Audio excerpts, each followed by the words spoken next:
welcome back to Let Glory Shine. I am so glad that you're here, and I am really excited about today's guest. Today's guest and I met about a year and a half ago. We are in the same community, Unleash You, but we've also got the incredible honor and privilege to speak together at a conference in Dallas last month sometime. And it was so inspirational, motivational, but it was really on a soul level. It was really, really good for me. And I know it was equally as good for her. And it was such an amazing experience to be able to really sit with other people that align with your faith, with your morals, with your ethics and understanding of humankind. And this is that kind of woman. And so I'm really, really privileged to introduce you to Allegra Pacheco. I'm so happy that you're here. Me too. Thank you so much, first of all. I am so honored to be here. Honestly, when we first met, I'm really a vibe person. I absolutely loved your vibe and I love your energy and I love your kindness. So thank you for giving me this space to share my story to hopefully inspire a soul out there. Absolutely. Our story, that's something that I learned a long time ago, is that everyone has a story, but not everybody's willing or has the strength, fortitude, resilience to want to share it. But when we were at that event in Dallas, at Surrender to Rise, and our fearless leader, Elena Rodriguez, had put this thing together, and you never know who's going to end up in the room. But that room was full of such great energy. And those stories are real stories from real people and that are doing something positive with those stories. And so I want you to share whatever you're willing to share about your story that leads you into what you're doing now with it. Certainly, sure. And I would love to just talk a little bit more about the event in Dallas and Elena. I have found it challenging to share my story.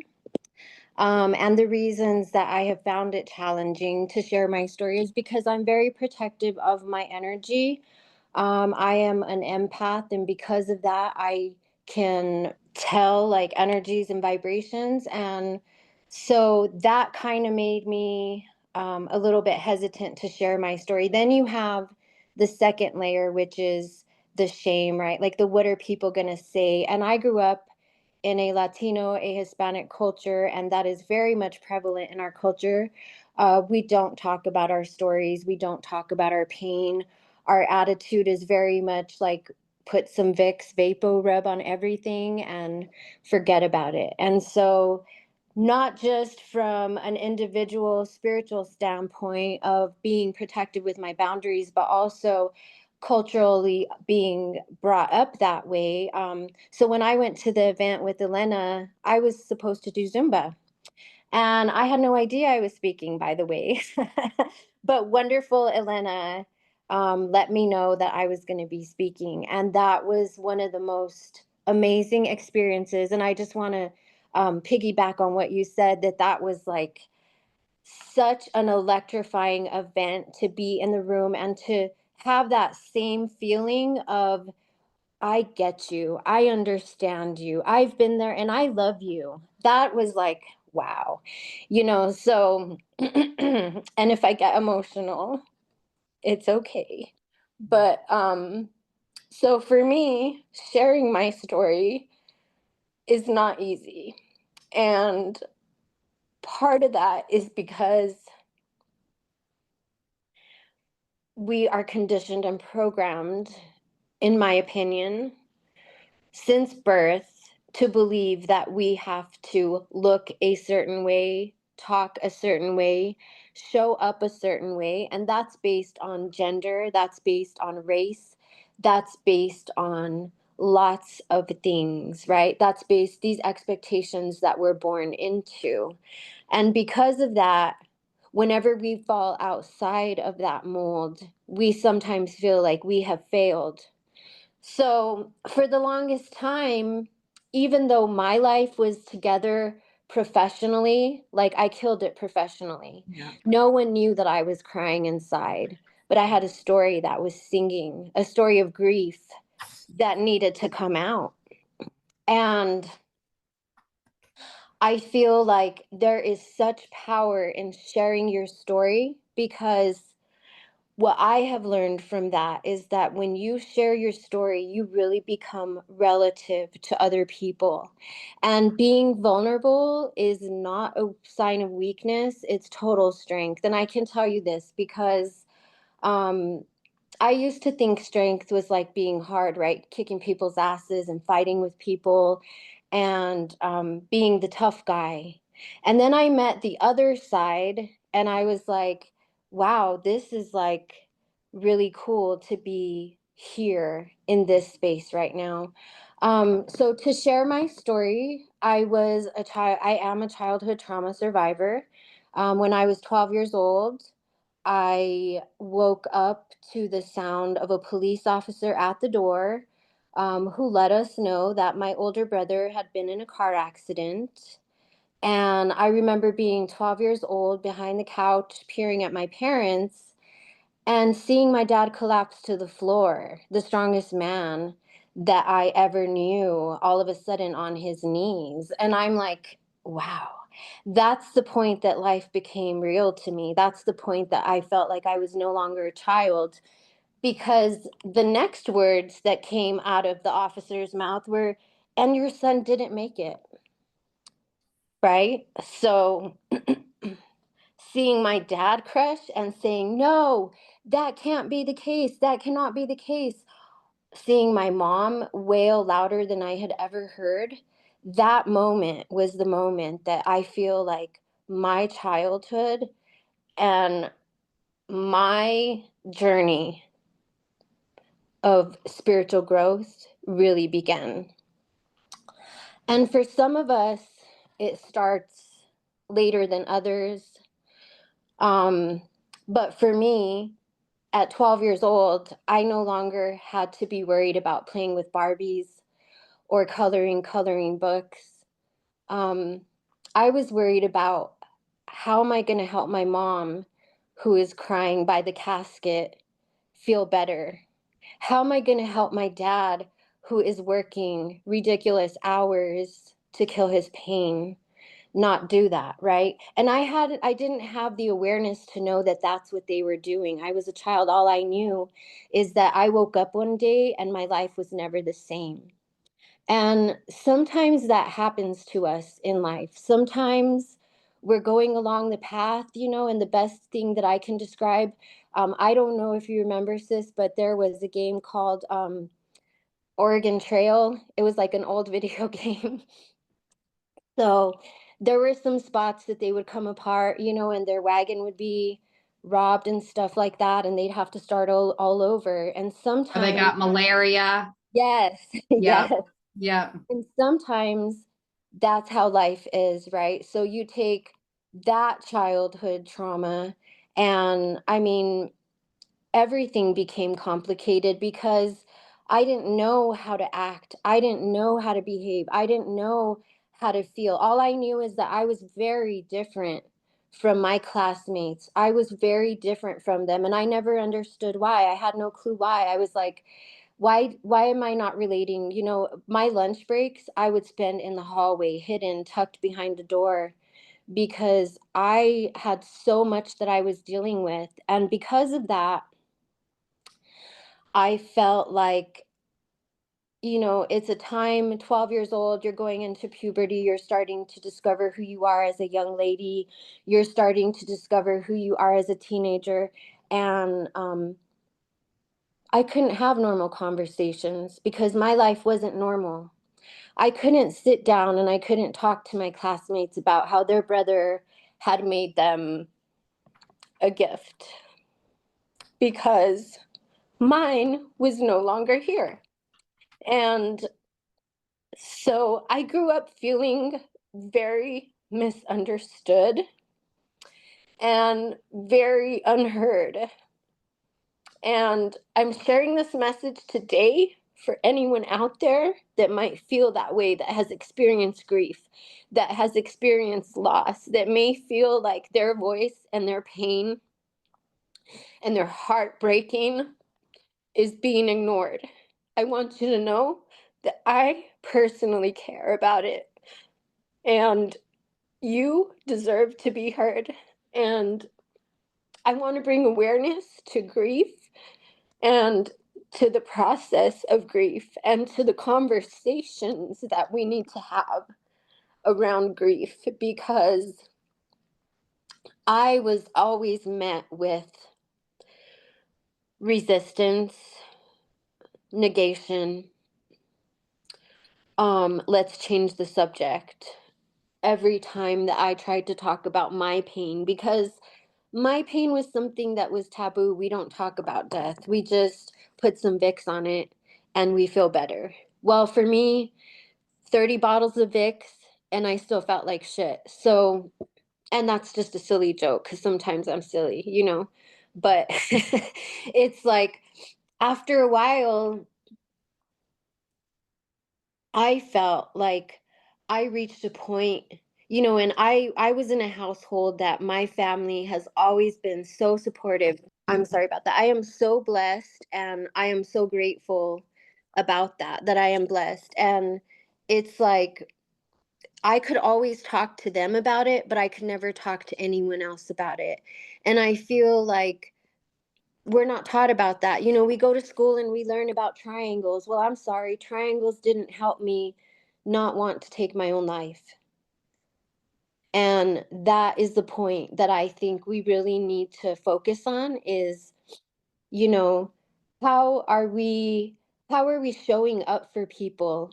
How are we treating each other? How are we providing space for each other? How do we respond when someone tells us that they have pain in their heart? Do we ignore it? Do we brush it off? I can tell you that because I've experienced that, whenever someone tells me that they have pain in their heart, I want to hear them. I want to sit there and I want to be there for them, because we deserve to do that for each other. It's a kind thing to do. And so going on, you know, like I had all of this pain inside of me that I couldn't talk about. And because I couldn't talk about it, you know, I went to therapy. I didn't find any therapist that really helped me. As I got older, I started to sort of get this like fuck you attitude, you know, like whatever, man. Like, you know what? I don't care. I became this hard exoskeleton that was like, oh, you don't want to hear me? Well, guess what? I don't want to talk to you anyway. It was like all of this attitude comes from not being heard.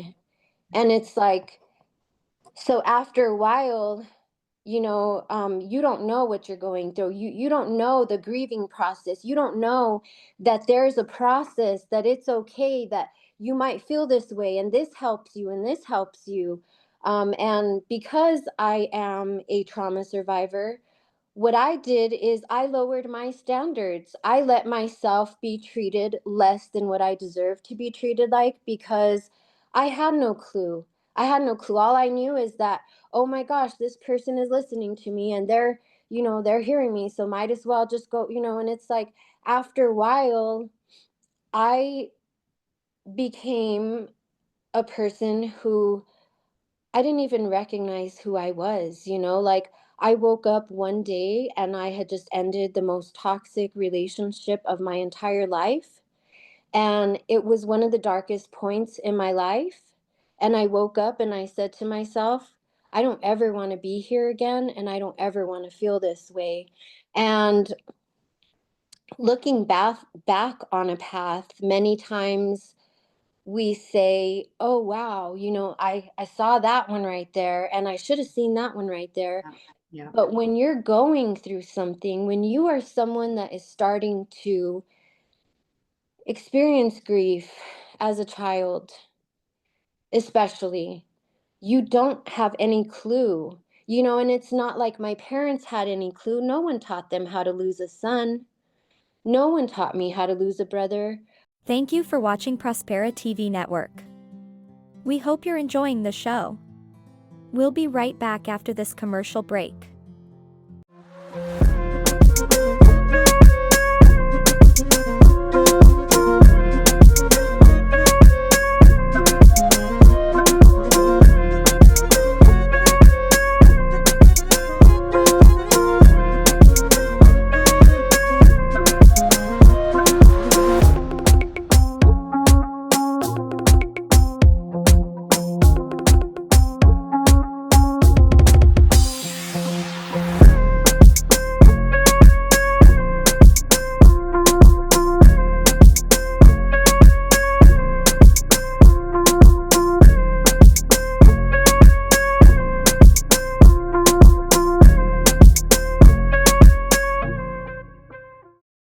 you don't have any clue, and it's not like my parents had any clue. No one taught them how to lose a son.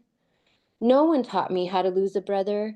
That's why I am so huge on mental health and speaking about it. And I just want to bring something else up. June is PTSD Awareness Month, and I am a CPTSD survivor. And part of my mission in life is to help other survivors know that there is healing. So I would like to share now what has helped me on my healing journey.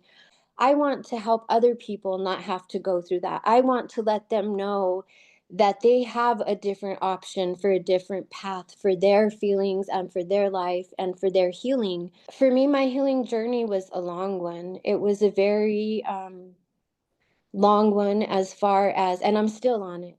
I'm still healing every day from what I've gone through. But when I started healing, it was like, wow, I really had a realization of, number one, how important our health was, but most importantly, how important our peace was.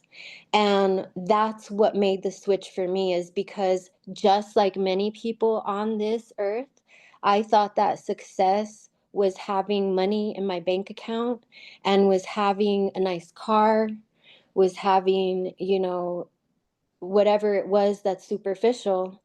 What I didn't know until I went through those things, that the ultimate wealth is health and peace of mind. So that's where my journey has led me, as far as trying to discover my ultimate health and peace of mind.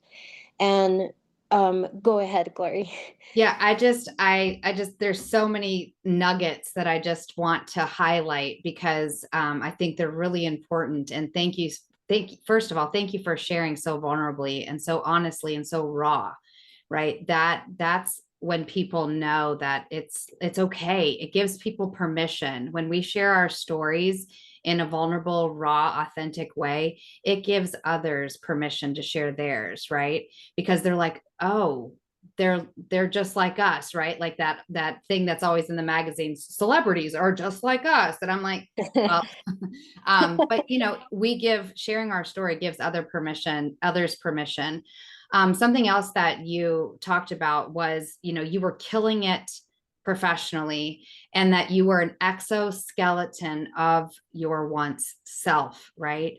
And that is so powerful, because I had the exact same experience when I woke up one day and I'm like, who is this person? What happened to me? Because my trauma started so early, at age 7, where I lost my identity. And then, I wake up in my 30s and I'm looking in the mirror and I don't recognize her. I don't like her. I don't want to be her. Right. But I'm killing it professionally, because that is a coping mechanism.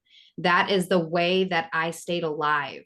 That was a way that I found something that I actually could do that didn't make me want to, make a different decision, like killing myself, or, Yes. and so it's very important to understand that those things are how we stayed alive, right? Yes. And whether they were good for us or not, they were what we had to do in order to keep moving forward until we could gain the tools to begin our healing journey. Something else that you shared was that, a normal conversation wasn't normal, because you didn't, just like me, you share, we didn't know what normal was. We lost contact Right. with normal so early because of our childhood Oh, trauma, yeah.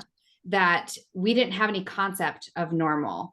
And I feel like this is only divine timing today, because I had a conversation with a friend this morning, and sorry, it's my turn to be vulnerable really quick, but he lost his wife. He's my age, a little bit younger than me. He lost his wife a couple of days ago, and they'd only known each other for 18 months and only been married for a few months. And she died in bed next to him. And he's like, Martha, I don't know what to do with this grief. I don't know what this ache is. I've never experienced it. And he's like, people don't know how to ask me about it. And he said, it's only been a couple of days. And it literally took me back to Dallas and you and I standing outside of that hotel and talking about how people don't know how to approach grief. When somebody Yes. is grieving, we don't know how to just be kind and loving and present, right? And he said, I just want somebody to ask about her. Yes. I just want somebody to understand how I'm hurting, right? And he Yes. said certain people were showing up for him and he appreciated that. But what he really needed is for someone to say, "This sucks, man. I'm sorry you're going through this. I'm Yes. sorry that the first person that loved you unconditionally and that you got to share that with, that you lost them way too soon. I'm so sorry. That sucks." Right. And my heart just broke for him. And I listened and I was kind and I just held space because that's all I could do. And now this is the part of the story that you chose to share because you have a lot of different parts of your story and you could have shared any of those today, Yes. but I feel like it's divine because Yes. not only does this person need to know that he's not alone, but this is really, really important. And so when we do go through things like this, you talk about how your grief was stifled. It was stifled with responsibility. It was stifled with, well, how do I show up for others? Because this is hard for mom and dad too. And how, right? And it was stifled by community because nobody wanted to ask you about it. Nobody wanted to approach it, right? So it was stifled, stifled, stifled. So Yes. how do we not stifle? How do we ask for help? How do we show up and say, this is what I'm going through? And I mean, I have my own ways that I have done it, but I'm really interested to hear for the last 8 minutes that we have, what did you do that helped with your grieving process? So for me, you hit the nail right on the head. Like, um, this is a very visual example of what I did emotionally. So I'm going to share it with you. After my brother died, I burned all of his photos. Mm. And what that means is I tried to burn every single memory. Why? Because it was so painful. It Because hurt too bad. Yeah. my brother was 8 years older than me, but I was with him everywhere. So the distance in age meant nothing to me. That was like my protector, my hero, my best friend. Like, I used to sleep in the same room with him since I was little. Like, I would go with him on rides everywhere, and all of a sudden this important piece of my life is no longer there, right? So how do we deal with it? I feel like, first of all, it's important to get help, like get the correct help, get the people that have been there, that can walk you through it, that can sit there, that can hold space. And I know, Martha, that you know me as well. I'm also in a very fine stage of boundaries. That's where I'm at right now. And the reason why I set my boundaries is because I no longer want to be in rooms with people that will tell me things like, you know, probably you guys must have committed some kind of sin, and that's why your brother died. Um, Mm. I will no longer be around people that do things like that. So when you're going through grief, I want to address this as well because it's coming to me. People will say really stupid things to you, things that you're like, are you really serious that you just said that? Like, I cannot believe. And I think that many times, honestly, I don't think it's intentional. I think that people are so weirded out Yeah. with death They're that uncomfortable. Yeah. they They're are uncomfortable so, talking about. Yeah. right. They're so uncomfortable with it that they don't know what to do. And so, what I found also is like, we'd be on a field trip and they'd be like, "Oh, yeah, have you ever eaten marshmallows?" And I'd be like, "Yeah, my brother and I used to make s'mores all the time. He liked the chocolate ones and I like these ones." And they would be like, "So, Johnny, what is next?" It would be like a total oversight of what I just said. So, going back to you holding space for your friend, wow, that's just such a gift in itself, and I want to address that. Like, that brought tears to my eyes. So if anyone out there is listening and they know somebody that has lost somebody and they don't know what to say to them, honestly, even if you just want to sit by them and hold them while they cry, that's enough. Because I always tell people that have lost someone, there are no words that I could say that will take away this pain, but just know that I'm here for you. So when people try to be relative and they try to tell you that they lost their grandmother or they lost their grandfather, the It's other not thing the I would same. recommend is please don't compare losses because they're all very personal. For me, it was really just kind of like getting past that stage of stifling everything was number one, getting real with myself. Like when I really saw myself and stopped making excuses for like that I wasn't hiding this pain, that I wasn't taking, 7 pain pills because I didn't want to feel my heart. um when I got real with myself, and that's one thing I'm really big on, is I'm real with myself and I'm real with everybody else, and sometimes it comes across very abrasive, but I cannot be any other way, because that is what I feel we need more of. Number one, getting real with ourselves and really seeing the bullshit lies that we tell ourselves.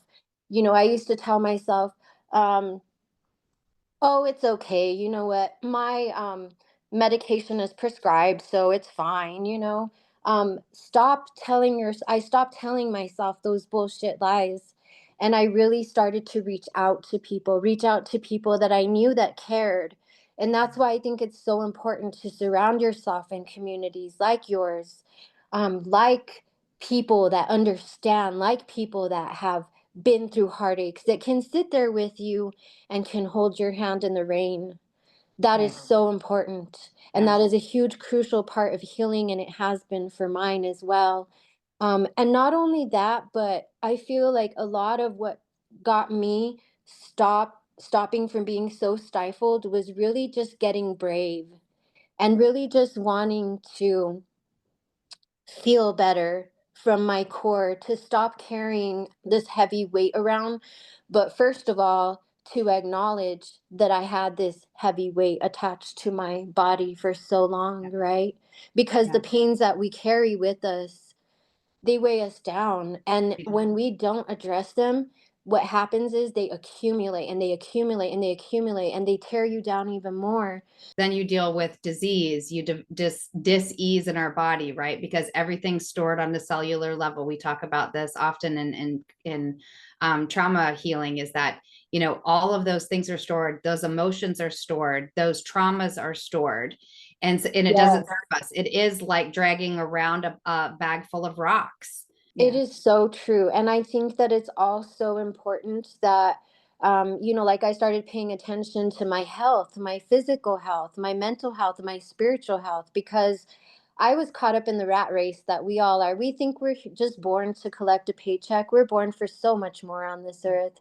We We are are. born for so much more. And once I really got that concept, it was like, wow. So, the last 3 years, 4 years have really been a turning point for me. I not only changed my career, I changed my home, I changed my car, I changed the people that I associate with.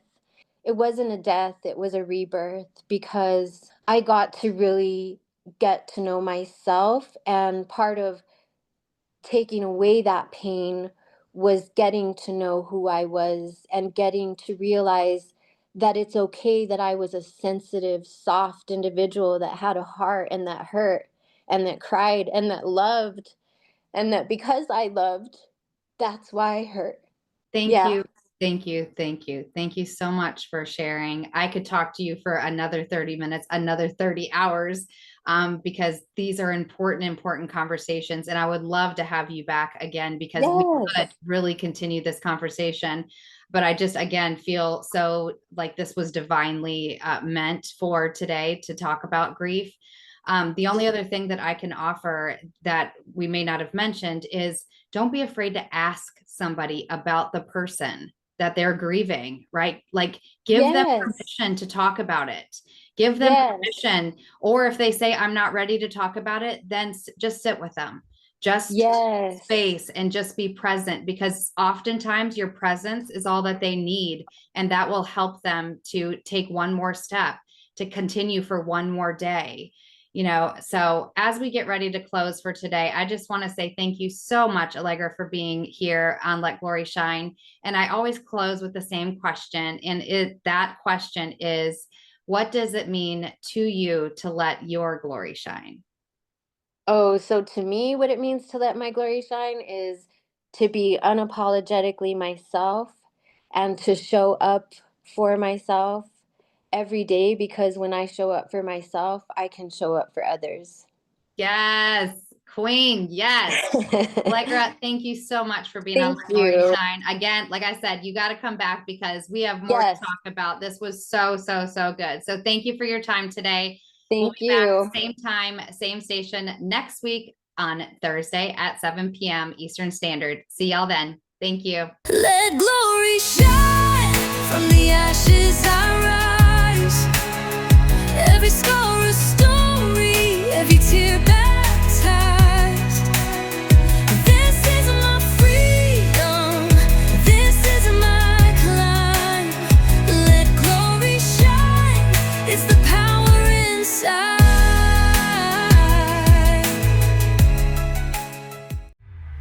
This is your Prospera era, where dreams align with grace, abundance flows like rivers. You've stepped into your place. Rise, reign, and remember, you were born to shine. Welcome to your moment, Prospera, it's time. We hope you enjoyed today's show on Prospera TV Network. Make it a point to visit us on YouTube and catch all your favorite shows anytime you want. Interested in hosting a show of your own? Or advertising your business on our network? Contact Elena Rodriguez.